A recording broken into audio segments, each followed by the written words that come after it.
آپ کے اوپر کیا اثرات ہوں گے؟ بڑا مختصر ہے، کیونکہ زیادہ تفصیل میں تو ہمارے فائنانس کو ہینڈل کرتے ہیں، وہ آپ کو بتائیں گے. لیکن میں آپ کو صرف ایک بجٹ میں جو آپ اس ملک کے اوپر آگے کیا اثر ہوگا، اور دوسرا جو سب سے خطرناک چیز ہوئی ہے اس ملک کے ساتھ، اس کے اوپر بات کروں گا. جو انہوں نے نیب کی امینڈمنٹس کے نام پہ ہمارے پاکستان کو ادھر یہ لے گئے ہیں کہ مجھے خوف ہے کہ یہ ایک جو کہتے ہیں نا فیلڈ سٹیٹ، ایک ملک جو تباہی کی طرف انہوں نے دھکیل دیا ہے. وہ میں صرف دو چیزوں کے اوپر آج بات کروں گا. پہلی چیز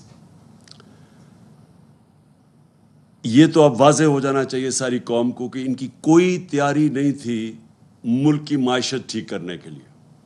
ان کی کوئی تیاری نہیں تھی کہ یہ کسی طرح قیمتیں نیچے لے کے آئیں. یعنی جو ہمارا شور مچا ہوا تھا کہ جی مہنگائی ہو گئی، بہت بڑی مہنگائی ہو گئی، اور یہ مہنگائی مارچ ہوگی اور آ کے مہنگائی کم کریں گے. تو اب تو یہ واضح ہو جانا چاہیے کہ نہ ان کے ذہن میں مہنگائی تھی اور نہ ان کے ذہن میں یہ تھا کہ اس کی معیشت کیسے ٹھیک کرنی ہے. ان کے صرف ذہن پہ ایک چیز سوار تھی کہ کیسے جو انہوں نے اتنی محنت سے دوسری باری، پہلے N R O general Musharraf دے چکا تھا، معاف کر چکا تھا سارے جو انہوں نے چوری کی تھی اپنے 90 کی دہائی میں، جب دو دفعہ ان کی حکومتیں کرپشن پہ گئی تھیں، تو وہ تو معاف ہو گئی تھی. انہوں نے کیسے جو پچھلے 10 سال میں انہوں نے ملک کو مقروض کیا اور خود اربوں پتی بن گئے، اور ان کے باہر پیسہ بینکوں کے اندر اور محلات پہ، تو وہ کیسے معاف کروانا تھا. تو ساری ان کی کوشش وہ تھی. تو لہٰذا اس کے اوپر میں بعد میں آؤں گا. لیکن پہلے میں صرف آپ کو کہہ دوں کہ پہلے تو کبھی پاکستان کی تاریخ میں ہم نے نہیں سنا پروویژنل بجٹ.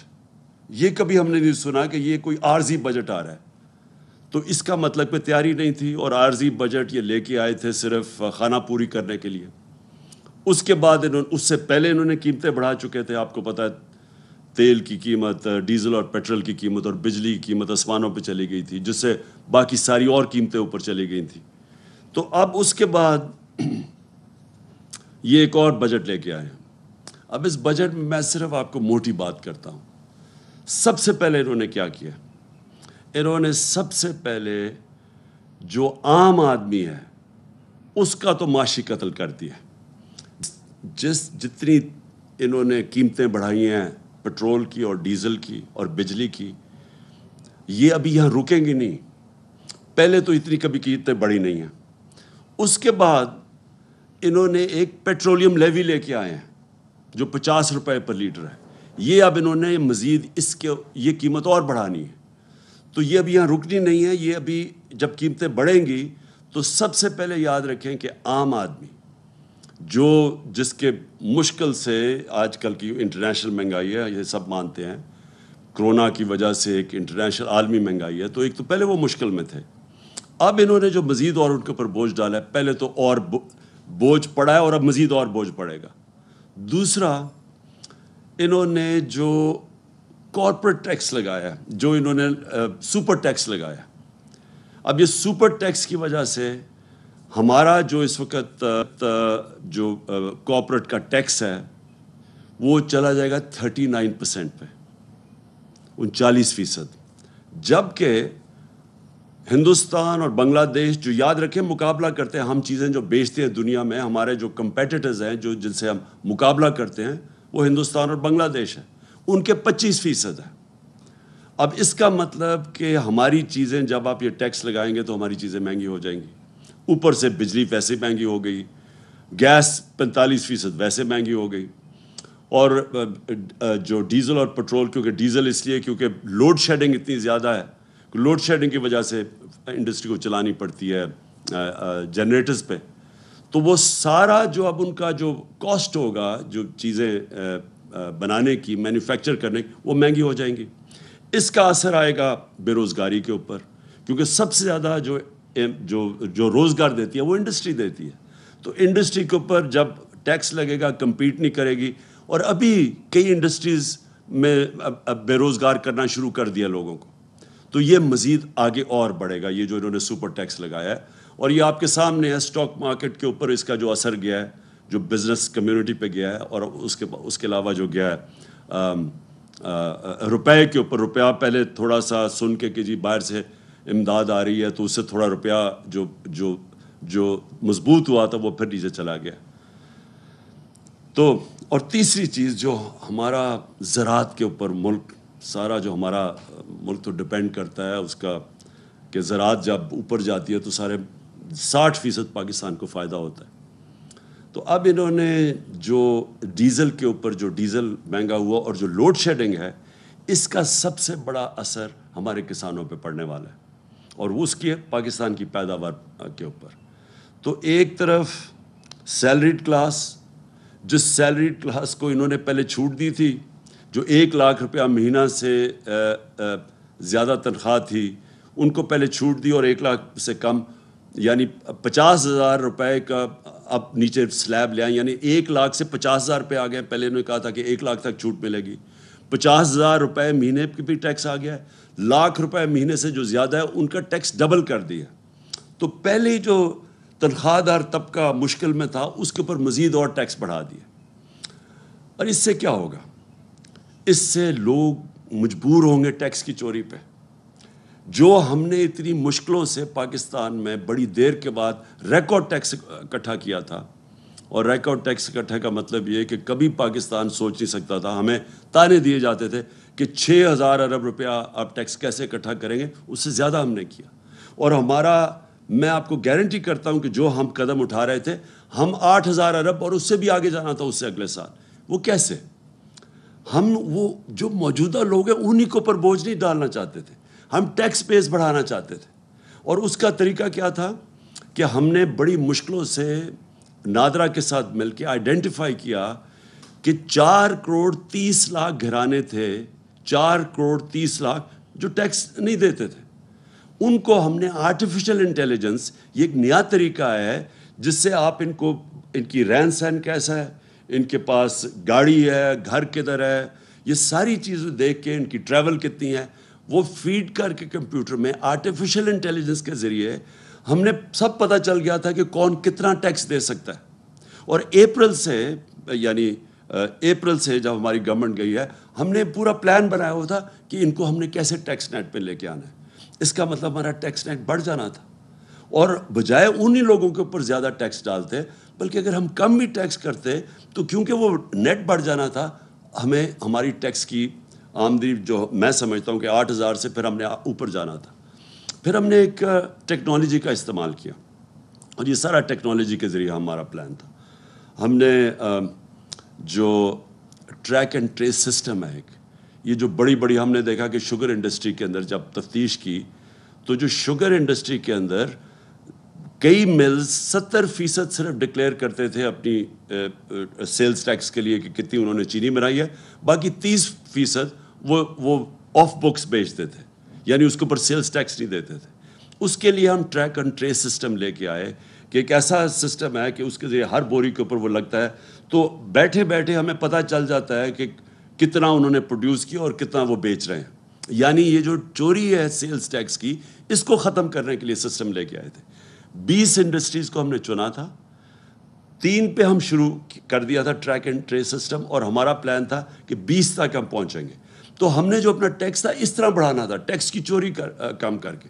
پھر جو ریٹیل سیکٹر دکانیں جو ہیں اس وقت جو دکانوں کا جو ٹوٹل دکانوں کی جو پیسہ دکانوں سے بنتا ہے یعنی جو ان کا جو ٹوٹل ٹرن اوور ہے وہ 20,000 ارب روپیہ ہے اور جو ٹیکس دیتی ہیں دکانیں وہ صرف اس میں سے 4,000 ارب دیتی ہیں. تو ہم ٹیکنالوجی کا استعمال کر کے باقی دکانوں کو بھی ٹیکس نیٹ میں لانا چاہتے تھے. تو کوشش کیا کر رہے تھے کہ ٹیکس نہ ہم بڑھائیں ہم ٹیکس بیس بڑھائیں اور اس سے ہم پیسہ اکٹھا کریں اور انشاءاللہ اس پہ ہم ٹارگٹ پہ جا رہے تھے اللہ کے فضل سے جس طرح ہماری ریکارڈ ٹیکس کلیکشن ہوئی. اور کیونکہ ہم نے بوجھ نہیں ڈالا اپنی انڈسٹری کے اوپر ریکارڈ پرفارمنس تھی ہماری انڈسٹری کی ہماری ریکارڈ ایکسپورٹس تھی. ٹیکسٹائل نے ریکارڈ ایکسپورٹس کی. ٹیکسٹائل سیکٹر جو بند ہو رہا تھا جب ہماری گورنمنٹ آئی ہے اور پوچھ سکتے ہیں فیصل آباد میں وہ ٹیکسٹائل میں مزدور نہیں ملتے تھے ٹیکسٹائل انڈسٹری کے لیے اور اس لیے وہ آگے جا رہی تھی. تو انہوں نے جو اب سٹیپس لگائے ہیں یہ جو ہماری ساری اور زراعت میں بات کر رہا ہوں کہ ریکارڈ پروڈکشن تھی 4.4% پہ ہماری زراعت بڑھ رہی تھی. اور یہ ساری چیزیں، یہ میں نہیں کہہ رہا، یہ پاکستان کی اکنامک سروے کے اندر تھی. جو ہماری اکنامک سروے کی یہ رزلٹس ہیں، آپ دیکھ سکتے ہیں، وہ یہ گورنمنٹ نے دی ہے، ہم نے نہیں دی.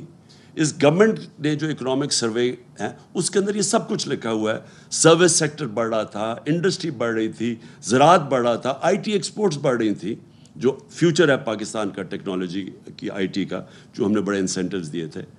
تو ادھر سے انہوں نے آ کے، جب سے یہ آئے، پہلے تو پھر سے میں کہتا ہوں تیاری نہیں تھی. مارکیٹ کو پتہ چل گیا ان کی تیاری نہیں ہے. روپے تیزی سے گرنا شروع ہو گیا. 178 روپیہ ڈالر تھا جب انہوں نے نو کانفیڈنس موشن کی ہے. اس کے بعد وہ گر کے آج 210 212 کے قریب ہے. اور اس کی ابھی اثرات آنے ہیں. میں پھر سے آپ کو کہہ رہا ہوں کہ جب روپیہ گرتا ہے تو اور جتنی چیزیں باہر سے لیتی وہ اور مہنگی ہو جاتی ہے. روپیہ گرا، اسٹاک مارکیٹ گری، مارکیٹ نے سمجھ گیا ان کا کوئی پلان نہیں ہے. اور اس کے بعد ریکارڈ مہنگائی بھی ہوئی. اور اب یہ جو بجٹ دیا ہے، اس سے آپ یہ سمجھ لیں کہ ابھی مہنگائی نہیں صرف ہونی، صرف اس سے جو تنخواہ دار اور جو موجودہ ٹیکس پیئرز ہیں ان کے اوپر ہی نہیں بوجھ آنا، اس سے ہمارے روزگار کے اوپر فرق ہوگا. یہ بھی میں آپ کو کہہ دوں کہ ہمارا جو روزگار تھا، یہ پیپلز پارٹی اور نون لیگ کی حکومتوں سے سب سے بہتر پرفارمنس تھی روزگار کی. بلکہ جو ورلڈ بینک کی رپورٹ ہے، سارے بر صغیر میں کرونا کے بعد جو ملک میں سب سے زیادہ روزگار تھا یا سب سے کم بے روزگاری تھی، وہ پاکستان تھا. اس سے بے روزگاری بھی بڑھے گی، اور اس سے ہماری انڈسٹری متاثر ہوگی، اس سے ہماری زراعت متاثر ہوگی، اس سے ہمارا جو سیلری طبقہ ہے اس کے اوپر بوجھ پڑے گا. اور میں جو دوسری اب میرا جو پہلو ہے اس میڈیا کا آپ سے بات کرنے کا، وہ یہ ہے کہ دیکھیں، یہ تو انہوں نے بجٹ کے اندر لوگوں کے اوپر مشکلات آ گئی، لیکن جو انہوں نے جو امینڈمنٹس کی ہیں نیب کے قانون میں، آج ہم سپریم کورٹ میں وہ گئے ہیں اور چیلنج کرنے کے لیے. لیکن اگر یہ خدا نہ خواستہ، اور مجھے پورا اعتماد ہے اپنی عدلیہ کے اوپر کہ وہ یہ ظلم نہیں ہونے دیں گے پاکستان کے اوپر، کیونکہ اگر یہ کامیاب ہو گئے اس چیز پہ، میری آج ایک آپ بات یاد رکھ لیں کہ کوئی پاکستان کو دشمن کی ضرورت نہیں ہے. یہ جو کرنے جا رہے ہیں یہ ملک کی تباہی ہے. دیکھیں، میں اپنی قوم کو جب تک میں زندہ ہوں، میں نبی صلی اللہ علیہ وسلم کی جو حدیث ہے کہ تمہارے سے پہلے بڑی قومیں تباہ ہوئیں، جب بڑا ڈاکو چوری کرتا تھا تو اس کو آپ نہیں پکڑتے تھے اور صرف چھوٹے چور جیل میں جاتے تھے. یہ جو انہوں نے امینڈمنٹس کی ہیں، یہ صرف اور صرف اس ملک کی تباہی ہے، کیونکہ انہوں نے چھوٹ دے دی ہے سارے بڑے ڈاکوؤں کو. آج اگر میں بڑا کرپٹ ہوں تو مجھے انہوں نے امینڈمنٹ کے ذریعے انہوں نے آج مجھے چھوٹ دے دی ہے. میں دل بھر کے ملک کو لوٹوں، لیکن مجھے جو انہوں نے قانون پاس کر دیا، مجھے کوئی نہیں اب پکڑ سکے گا. صرف پکڑے جائیں گے چھوٹے چور، اور وہ چور جو بیوقوف ہیں. عقل مند چور وہ چھوٹا بھی بچ جائے گا جو انہوں نے چیزیں کر دی ہیں. میں صرف آپ کو موٹی موٹی چیزیں بتاتا ہوں کہ انہوں نے اپنی چوری بچانے کے لیے کیسے ہمارے سارے ملک کا انصاف کا نظام تباہ کیا ہے. سارا جو احتساب کا نظام ہے اس کی قبر کھود دی ہے انہوں نے. بلکہ انہوں نے پاکستان کے مستقبل کی، اس کے سامنے وہ اندھیرے میں آپ. اور میں آپ کو بتاتا ہوں کیا کیا انہوں نے سب سے پہلے یہ کیا کہ اگر میں ہوں سرکاری، میں ایم این ہوں، میں وزیر ہوں، میں وزیر اعظم ہوں، میں بیوروکریٹ ہوں، میں اگر چوری کرتا ہوں، اپنی پوزیشن کو، اپنی پبلک پوزیشن کو استعمال کرتے ہوئے میں چوری کرتا ہوں، میں پیسے بناتا ہوں، میں اگر وہ اپنے بیوی بچوں کے نام ڈال دیتا ہوں، دوستوں کے ڈال دیتا ہوں، رشتہ داروں کے نام پہ کر دیتا ہوں، اس نئے قانون کے مطابق مجھے کوئی نہیں پکڑے گا. یعنی آپ یہ سمجھ جائیں کہ اگر آج نواز شریف اگر وہ اپنی بیٹی کے نام پہ باہر پراپرٹیز لے لیتا ہے، آپ کوئی نہیں پوچھ سکتے. آپ بڑے بڑیاں زمینیں خرید سکتے ہیں اپنے بچوں کے نام پہ، آپ کو کوئی نہیں پوچھ سکتا. کیونکہ انہوں نے تو کہہ دیا کہ جناب صرف وہ ذمہ دار ہے، اگر میرے پاس پیسے تو میں جواب دوں. اچھا لیکن نہ تو اچھا یہ جو فلودے والے اور یہ جو پاپڑ والے جن کے نام پہ انہوں نے بے نامی چیزیں لی تھی، یہ اب سارے پاک ہو جائیں گے اس سے. پھر اگر فیک اکاؤنٹس میں پیسہ آ بھی گیا اور پوچھ لیا ان سے، تو پوچھیں گے کیا کہ اگر مثلا 1 ارب روپیہ میرے اکاؤنٹ میں آ گیا، لیکن وہ میں نے سارا یا خرچ کر دیا یا باہر بھیج دیا یا اس سے عموماً ہوتا کیا، جب آپ زیادہ پیسہ بناتے ہیں یا یہ جو بڑے بڑے ڈاکو ہیں، ان کا اصل میں نقصان کیا کرتے ہیں یہ؟ کیونکہ ان کی چوری زیادہ ہوتی ہے. اب شہباز شریف کی اور بچوں کی صرف جو پکڑی گئی ہے، باقی یہ یاد رکھیں یہ پکڑے گئے ہیں، جو نہیں پکڑے گئے اس کا ہمیں پتہ ہی نہیں ہے. 16 ارب روپے کے جو ایف آئی کا کیس ہے، اب یہ کیا وہ پیسہ رکھ سکتے ہیں پاکستان؟ 16 ارب کا جواب دینا پڑے گا. لہٰذا یہ ہنڈی حوالے سے باہر بھیج دیتے ہیں پیسہ. یہ جو ان کی باہر پراپرٹیز ہے، آپ اندازہ نہیں لگا سکتے کتنا پیسہ باہر بھیج. اگر پاکستان میں رکھیں گے پکڑا جائے گا. یہ ہمارا ہی نہیں ہے کیس، یہ جتنے بھی ملک جن کے اندر غربت ہے، جن کو ڈیولپنگ ورلڈ کہتے ہیں، وہاں سارا ملک ان کی غربت کی وجہ یہ ہے. وہ بھی طاقتور ڈاکوں کو نہیں پکڑ سکتے، جس کو وائٹ کالر کرائم کہتے ہیں. ان کے پاس بھی وہ وکیل نہیں ہوتے جو ان کی وائٹ کالر کرائم پکڑ سکے. وہ بھی کیا کرتے ہیں کہ وہ بھی پیسہ چوری کیا، ملک سے باہر بھیج دیا. تو یہ جو رپورٹ ہے، یہ بھی میں بار بار لوگوں کو بتاتا رہتا ہوں کہ یونائٹڈ نیشنز کے سیکرٹری جنرل نے یہ تفتیش کروائی ہے. وہ پینل کا نام ہے فیکٹ آئی پینل. اس کے مطابق 1700 ارب روپیہ ہر سال غریب ملکوں سے جاتا ہے امیر ملکوں میں اور آف شور اکاؤنٹس پہ، اور بڑے بڑے ان کے محلات لینے کے لیے، جس طرح لنڈن میں مے فیئر کے اندر بڑے بڑے نواز شریف جن محلوں میں رہتا ہے، اس طرح ساری غریب ملکوں سے ان کے پیسے والے لوگ، ان کے وزیر، وہ سارے یہ کر رہے ہیں. اس لیے ہر سال غریب ملک غریب ہوتے جاتے ہیں، کیونکہ اس طرح کے بیٹھے ہوئے ہیں جو زرداری اور شریف، یہ ملک سے پیسہ باہر بھیج دیتے ہیں. تو اب انہوں نے کیا کیا ہے کہ پہلے تو انہوں نے کہا نا کہ جی اگر وہ مثلا پاپڑ والے کے نام یا وہ مقصود چپراسی کے نام پہ ہیں تو آپ پوچھ نہیں سکتے. پہلے تو یہ آ گیا. دوسری چیز کہ اگر آپ کا پیسہ باہر پڑا ہے اور آپ اس گورنمنٹ سے پوچھتے ہیں یا بینک سے پوچھتے ہیں جی بتائیں یہ پاکستانیوں کا پیسہ باہر پڑا ہے، اور وہ ہمیں بتاتے ہیں کہ ہاں جی اتنے پیسے باہر پڑے ہیں یا فلانے آدمی کا بینک میں اتنے پیسے پڑے ہیں. اب انہوں نے قانون یہ پاس کیا ہے کہ اگر وہ کہتا ہے نا جی اس کے بینک اکاؤنٹ میں کوئی 50 ارب روپیہ پڑا ہے یا 1 ارب روپیہ پڑا ہے، تو وہ اب ایڈمیسیبل نہیں ہے، یعنی وہ عدالت میں آپ نہیں لے جا سکتے. وہ جو بھیجے گا، جس طرح مریم نواز کا انہوں نے بھیجا کہ یہ جو 4 مہنگے لنڈن کے فلیٹ ہیں مے فیئر میں، یہ جو کمپنیز کے نام پہ لیے ہوئے ہیں، وہ کمپنیز کی جو مالک کا ہے وہ مریم نواز ہے، اور وہاں کی برٹش ورجن آئلینڈ کی کمپنی نے جے آئی ٹی کو لیٹر بھیجا تھا. انہوں نے جو قانون پاس کیا ہے، اب وہ لیٹر کی کوئی اہمیت نہیں ہے، وہ ایڈمٹ ہی نہیں ہو سکتا. تو مطلب یہ ہے کہ جو اس ملک کے بڑے بڑے ڈاکو ہیں، انہوں نے صرف پیسہ ملک سے باہر بھیجنا ہے. آپ پوچھ نہیں سکتے ان کو. اگر آپ کو پتہ بھی چل جائے کہ انہوں نے یہ بڑے بڑے محلوں میں رہ رہے ہیں، آپ نہیں پوچھ سکتے ان کو، کیونکہ اپنے آپ کو اجازت دے دی ہے. تو اس کا مطلب جو چھوٹے چور، جو سائیکل چور، جو بھینس چور، یہ جو موٹر چور، یہ اس طرح کے لوگ ہی صرف پکڑے جائیں گے. بڑے بڑے ڈاکو آپ نہیں پکڑ جا سکتے. اور پھر انہوں نے ایک اور کام کیا. ساری دنیا کے اندر جب پبلک آفس ہولڈر ہوتا ہے، مثلا میں سرکاری عہدے پہ بیٹھا ہوا ہوں، اور کرپشن کا مطلب کیا ہوتا ہے؟ کرپشن ہوتی تب ہے جب آپ اپنی طاقت کو، جو وزیر، پرائم منسٹر، بیوروکریٹ، جو بھی آپ کی پوزیشن کو استعمال کرتے ہوئے پیسہ بنائیں، اس کو کرپشن کہتے ہیں. تو میں جب اب ساری دنیا میں قانون یہ ہے کہ میں اگر اس عہدے میں بیٹھا ہوں اور ایک دم میری صرف میں جس طرح مقصود چپراسی 15,000 روپے اس کی تنخواہ ہے، اور ایک دم 3.25 ارب روپے اس کے بینک میں آ جاتا ہے، تو ساری دنیا کے اندر قانون کیا ہے کہ آپ کو، پبلک آفس ہولڈر کو، عمران خان کو بتانا پڑے گا کہ آپ کے بینک میں اتنے پیسے کدھر سے آ گئے. انہوں نے کیا کیا ہے؟ انہوں نے اس کو الٹا کر دیا.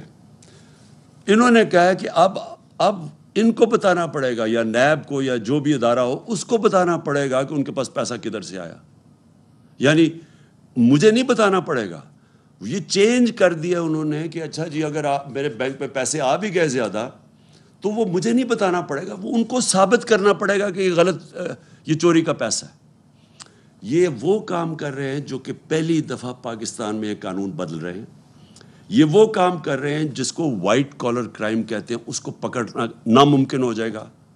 آگے ہی پاکستان میں جو وائٹ کالر کرائم ہے, جو پیسے والے لوگ ہیں, جو بڑا پیسہ چوری ہوتا ہے, آگے پاکستان میں ہمارے لیے بڑا مشکل ہے ان کو سزا دینا, آگے مشکل ہے. تو انہوں نے تو ان کے لیے اور آسان کر دی چوری کرنے کے لیے.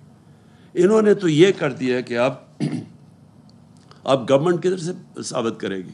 ان کے پاس مہنگے مہنگے وکیل ہیں, جنہوں نے اربوں روپے کی چوری کرنی ہے ان کے تو وکیل بڑے مہنگے مہنگے. گورنمنٹ کدھر سے گورنمنٹ کا وکیل ثابت کرتا پھرے گا نہیں جی اصل میں وہ وہاں چوری کی ہے, کیونکہ چھپانے کے اتنے طریقے ہیں. باہر کی کمپنیز ہیں, باہر سے ریمیٹنس دکھا, 100 طریقے انہوں نے اختیار کیے ہوئے ہیں جس کی وجہ سے ہمیں مشکل ہوتا ہے. تو اب تو انہوں نے ناممکن ہی کر دیا ہے کہ اب اس کا مطلب کہ اگر یہ سارے جتنے بھی اب گورنمنٹ میں آ کے ہم جتنی مرضی اب ہم چوری کریں, آپ ان کو پکڑ ہی نہیں سکتے. یہ جو انہوں نے کیا ہے, میں آپ کو یقین دلاتا ہوں کہ میری جو ساری سٹرگل آج سے 26 سال پہلے میں نے شروع کی تھی, میں پہلا آدمی تھا جو کرپشن کو مین ایشو لے کے آیا تھا پاکستان میں. کیونکہ میں نے دنیا دیکھی ہوئی تھی, کسی بھی دنیا کا ملک جس کے اندر کرپشن ہوتی ہے, ہائی لیول کی کرپشن, دیکھیں 2 لیول کی کرپشن, ایک تو نا چھوٹے لیول کی کرپشن ہے, پٹواری نے پیسے لے لیے, اس نے لے لیے, تھانے دار نے پیسے لے لیے, ایک تو وہ کرپشن. ایک ہے جب وزیر اور اس کے پرائم منسٹر یا اس کے صدر, جب طاقتور لوگ کرپشن کرتے ہیں وہ زیادہ پیسہ چوری کرتے ہیں. چھوٹے لوگوں کے پاس اتنا زیادہ پیسہ چوری کرنے کی ہوتی نہیں, ہوتے ہیں کئی کرتے بھی ہیں, لیکن اصل جو ملک کا تباہی ہوتی ہے وہ بڑے بڑے لوگ جب پیسہ چوری کرتے ہیں, اور وہ چوری کر کے مجبوری سے پیسہ باہر بھیجنا پڑتا ہے کیونکہ ملک میں پکڑے جائیں گے. اب جب یہ کر دیا انہوں نے, جو ایک نیب جس کا کام تھا کہ ان لوگوں کو پکڑنا, کیونکہ اس کے پاس انہوں نے سارے قانون بنائے ہوئے تھے اس کو پکڑنے کے لیے, انہوں نے وہ سب کچھ ختم کر دیا. اپنے آپ کو بچانے کے لیے انہوں نے ملک کے اندر دروازے کھول دیے چوری کے. اس وقت آپ کسی بھی طاقتور کو نہیں پکڑ سکتے جو بڑی پیسے چوری کرے. اور پہلے ہی جس طرح میں نے کہا مشکل تھا, لیکن ایک اور کام کیا انہوں نے ایک اور کام کیا ہے کہ یہ جو قانون بنایا ہے یہ 99 سے بنایا ہے. جو 99 کے بعد جتنے بھی کیسز ہیں وہ انہوں نے کیا وہ اس میں شامل ہیں. تو اس کا مطلب کہ جتنا ہمارے دور میں, یعنی ہمارے آنے سے پہلے 2018 سے پہلے کوئی 280 ارب روپے کا نیب نے پیسہ ریکور کیا تھا, جب ہمارے 3 سالوں میں 480 ارب روپیہ نیب نے ریکور کیا 3 سالوں میں. تو یہ جو پیسہ اب ریکور کیا ہے, اب یہ ہو سکتا ہے کہ کئی لوگ کہیں جی اب تو نیا قانون آ گیا, ہمیں وہ پیسے واپس کریں. جو ہم کوئی 160-180 ارب روپیہ مہینے کا ہمیں نیب سے ملک کو آ رہا تھا, اب تو وہ تو ختم ہو گیا نا, وہ تو اب نہیں ملے گا. لیکن وہی نہیں, وہ جو پہلے انہوں نے پیسے نیب نے لیے, ہو سکتا ہے یہ عدالت میں چلے جائے کہ جی ہمیں وہ بھی پیسہ واپس کرو. تو میں آخر میں اپنی قوم سے کہنا چاہتا ہوں کہ ہم اس وقت وہ فیصلہ کن وقت پہ کھڑے ہیں کہ یہ جو لوگ, یہ جو چور تھے جو 30 سال سے ملک میں پیسے چوری کر رہے ہیں, جو پہلے NRO 1 لے چکے تھے, اب آ کے یہ NRO 2 انہوں نے اپنے آپ کو دیا ہے. ہم نے جس طرح کہا سپریم کورٹ میں ہم چیلنج تو کر رہے ہیں, لیکن اگر یہ کامیاب ہو جاتے ہیں اور یہ قانون رہ جاتے ہیں, آپ یہ سمجھ جائیں کہ پاکستان ایک بنانا ریپبلک بن جائے گا. ابھی تو ہم کہتے ہیں نا بننے جا رہے ہیں. بنانا ریپبلک کیا ہوتا ہے؟ بنانا ریپبلک وہ ہوتا ہے جدھر طاقتور کے لیے ایک قانون ہوتا ہے اور کمزور کے لیے دوسرا. بنانا ریپبلک وہ ہوتا ہے جدھر رول آف لا نہیں ہوتا, یعنی قانون کی حکمرانی نہیں ہوتی, مائٹ از رائٹ ہوتی ہے, جس کی طاقت وہ جو مرضی کر لے. ادھر جا رہا ہے پاکستان. ایک طرف ہم نے ٹیکس لگا دیے لوگوں کے اوپر, تنخواہ دار لوگوں کے اوپر, اپنی کارپوریٹ کے اوپر ٹیکس لگا دیے, کسانوں کے اور عام آدمی کے لیے ڈیزل, پٹرول, بجلی وہاں تک پہنچا دیا ہے کہ ان کے لیے اب مشکل ہوگا گزارا کرنا. دوسری طرف جو سب سے بڑے طاقتور ڈاکو ہیں اس ملک میں, جنہوں نے 30 سال سے لوٹ رہے ہیں ملک کو, جن کے پاس اربوں روپے کی پراپرٹیز باہر ہیں, ان لوگوں کو 1100 ارب روپیہ معاف کر دیا ہے. ٹیکس لگا رہے ہیں یہ ہم نے کتنے ٹیکس 8 انہوں نے ایکسٹرا IMF کے کہنے پہ ٹیکس لگائے ہیں. تو وہ جو لوگ لوٹ رہے تھے ملک کو 1100 ارب روپیہ ان کا معاف کر دیا ہے اس نیب امینڈمنٹ نے. 1100 ارب روپیہ. ذرا ذہن میں ڈال لیں کہ یہ پیسہ پاکستان کا پیسہ تھا جو چوری ہوا ہے. یہ کبھی ان کو اجازت ہی نہیں ہونی چاہیے پیسہ معاف کرنے کے لیے. یہ قوم کا پیسہ تھا. اپنے آپ کو چھوٹ دے دی ہے. اپنے آپ کو بچانے کے لیے یہ نے ملک کو کدھر تک پہنچایا, انہوں نے کتنا نقصان کیا ہے. تو اس لیے ساری قوم کو میں آج ساری قوم سے اپیل کر رہا ہوں. میں اپنے لیے نہیں کر رہا, میں آپ کے اور آپ کے مستقبل, آپ کے بچوں کی, آنے والی نسلوں کے مستقبل کے لیے کہہ رہا ہوں کہ یہ ہے ٹائم ہم سارے پرامن احتجاج کریں اس کے خلاف. یہ ہمارا جمہوری حق ہے. ہمیں انہوں نے جب 25 مئی کو جب ہم نے پرامن احتجاج کیا تو جس قسم کے انہوں نے ہمارے اوپر تشدد کیا, یہ میں آپ کو یقین دلاتا ہوں کہ کسی جمہوریت گورنمنٹ میں پاکستان کی تاریخ میں ایسے نہیں ہوا. اور میں آپ کو جنرل مشرف کے مارشل لاء کو کہتا ہوں, میں نے 8 دن جیل میں گزارے تھے. میں نے اس دور میں اس طرح کا ظلم نہیں دیکھا جو انہوں نے اب کیا. اور ایسے انہوں نے ظلم کیا صرف ایک وجہ سے, کیونکہ ان کو پتہ ہے یہ سارا ایک سازش کے ذریعے آئے ہیں, ناجائز ہیں, انہوں نے چوری چھپانے آنا تھا. ان کا صرف ایک اب حربہ رہ گیا کہ لوگوں کو خوف پھیلائیں, ڈنڈے کے زور سے لوگوں کو دبائیں تاکہ لوگ چپ کر کے بیٹھ جائیں, کہ خوف زدہ ہو جائیں لوگ کہ جی ہر جگہ. اور لوگوں کو ٹیلی فون آتے ہیں, کبھی صحافیوں کو ٹیلی فون آ جاتا ہے ان نون نمبر سے, کبھی سوشل میڈیا کے لوگوں کو اٹھا کے 2 دن جیل میں ڈال دیتے ہیں خوف پھیلانے کے لیے. میرے اوپر کوئی 9 پتہ نہیں کتنی FIRs ہیں, صرف کہ کسی طرح ہم ڈر کے چپ کر کے بیٹھ جائیں. میں آج ساری قوم کو کہتا ہوں کہ آپ نے یہ خوف کا بت توڑنا ہے. یہ بہت بڑا بت ہے. یہ بت آپ کو غلام بنا دے گا. یہ بت, اگر آپ اس خوف کے بت سے کی پوجا کرنا شروع کر دیا آپ نے, تو یہ یاد رکھیں کہ آپ اپنے اوپر ظلم بڑھا دیں گے. یہ ظلم بڑھتے جائیں گے آپ کے اوپر, مہنگائی بڑھتی جائے گی, چوری بڑھتی جائے گی. ساری چوری کی قیمت آپ ادا کرتے ہیں. جتنا یہ اوپر بڑے بڑے ڈاکو چوری کرتے ہیں, آپ اس کی قیمت ادا کرتے ہیں. انہوں نے 3.5 سال کیمپین چلائی, اور مجھے پتہ ہے کدھر سے پیسے میڈیا کے اوپر چلا, مجھے پتہ ہے باہر سے فنڈنگ کدھر سے ہوئی ہمارے اگینسٹ یہ جو پوری سازش تھی. آپ یہ دیکھیں کہ آخری 2 سال میں 17 سال میں جو سب سے زیادہ پاکستان کی 17 سال کے بعد, اس کے باوجود کہ بینکرپٹ ملا تھا, دیوالیہ نکلا ہوا تھا, اس کے باوجود کرونا ہوا تھا, اس کے باوجود آخری 2 سال میں 17 سال کے بعد سب سے زیادہ گروتھ ریٹ تھی ہماری, یعنی ڈیولپمنٹ تھی. کرونا کے باوجود, IMF کے پروگرام کے باوجود, آج دنیا اکنالج کرتی ہے جو ہمارا احساس کا پروگرام تھا. اسٹینفورڈ یونیورسٹی کی ریسرچ دیکھ لیں, انہوں نے اکنالج کیا کہ پاکستان ایک فلائی ریاست بننے کی طرف جا رہی تھی. یہ ہم نہیں کہہ رہے تھے, یہ باہر کی دنیا اکنالج کر رہی ہے. ہمارا جو کلائمیٹ چینج کا پروگرام تھا, دنیا اکنالج کر رہی تھی. 10 ڈیمز ہم نے پہلی دفعہ شروع کیا کہ پاکستان کے آگے مستقبل کا سوچا جائے. اس دور کے اندر, مشکل دور میں, آج آپ دیکھ لیں کہ ہمارا معاوضہ کریں جو انہوں نے کیا کہ صرف 2 مہینے کے اندر. میں اپنی ساری قوم کو آج کہتا ہوں کہ یہ آپ کے اوپر خوف بھی پھیلائیں گے میڈیا کے. میں تو آج سلام کرتا ہوں ان صحافیوں کو, میڈیا اینکرز کو, جن کے اوپر FIRs کاٹی ہوئی ہیں, جن کو ٹیلی فون کر کے دھمکیاں دی جا رہی ہیں.